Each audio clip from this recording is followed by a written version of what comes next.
This morning, I would like to introduce you to Jesus' soul sisters. These two sisters are present in most stories told in the Gospel.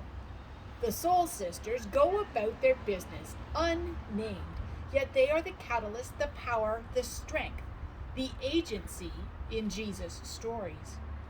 As a pair, they are courageous and bold. Their characters and essences arouse and coax resurrection, living from those within whom they live. Meet the two sisters, Compassion and Mercy. Compassion, dressed in shades of blue with a calm demeanor and an inviting smile, looks people in the eyes and draws them into a confidence and a trust. Compassion has many skills on her CV. She recognizes the suffering of others and takes action to help. She feels another's pain, what it is like to live in someone else's shoes. She has concern for the human spirit and desires to alleviate suffering. She works from the knowledge that there can be no peace and joy for her until there is peace and joy for you.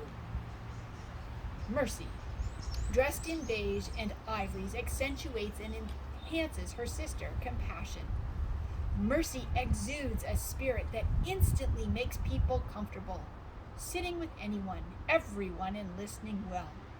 She's comfortable in her own skin and shares this through gentle, caring hands. Mercy's character includes a disposition to show kindness and practice forgiveness, actions that are compassionate treatment for those in distress. She works from the knowledge of her older sister, so her actions are the fruit of compassion. Her general operation mode is clemency and leniency, setting aside a demand for punishment or harm.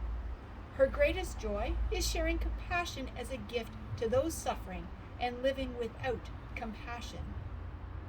Without the soul sisters, Compassion and Mercy, the story of Jesus healing the man by the pool of Bethesda would not have happened. Consider the man by the pool. The man has been sick for 38 years. When asked if he would like to be healed, his response was not yes. Rather, it was a string of excuses as to why he was not already well.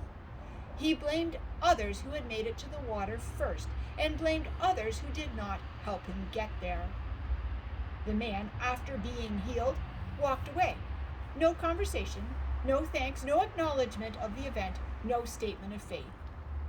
The man was caught by authorities, carrying his mat on the Sabbath, an offense. The man blamed the one who had healed him, who he didn't know and he couldn't name. Later, he recognized Jesus in the crowd and reported him to the authorities. Still, no gratitude. As a human being, my inclination is either to become calloused enough not to notice or to purposefully ignore and turn away from the man at the pool. Enter into the story the soul sisters, Compassion, Mercy.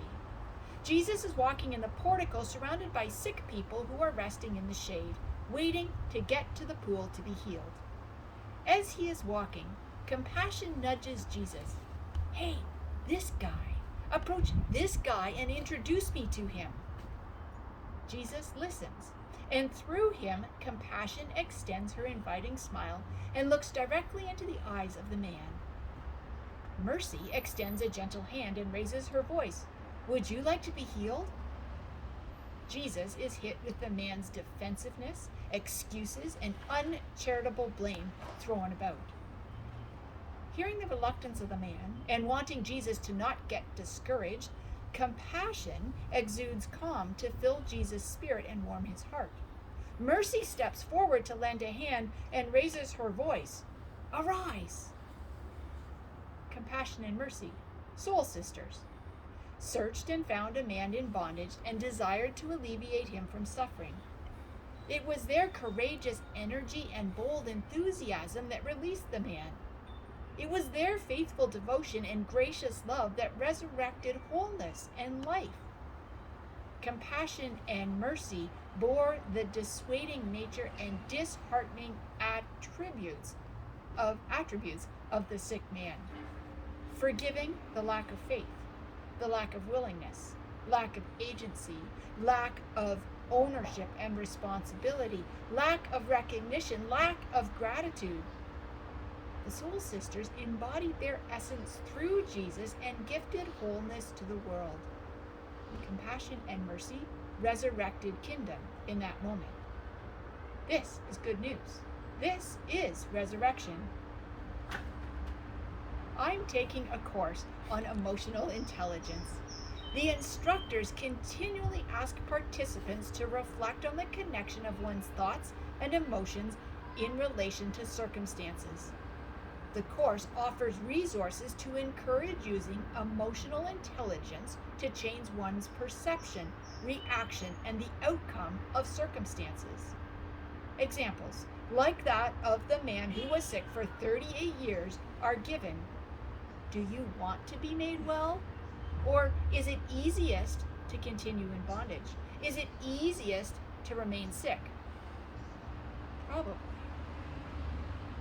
After a period of time, sickness or bondage of any kind becomes normal and comfortable. One forgets what was, and in the state of sickness knows what to expect and what is expected of them. One doesn't hope too much or expect too much.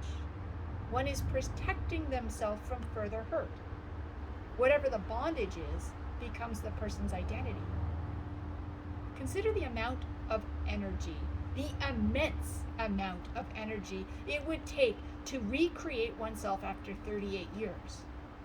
This man would have to find a job, a place to live, make new relationships, navigate society, and being with other people.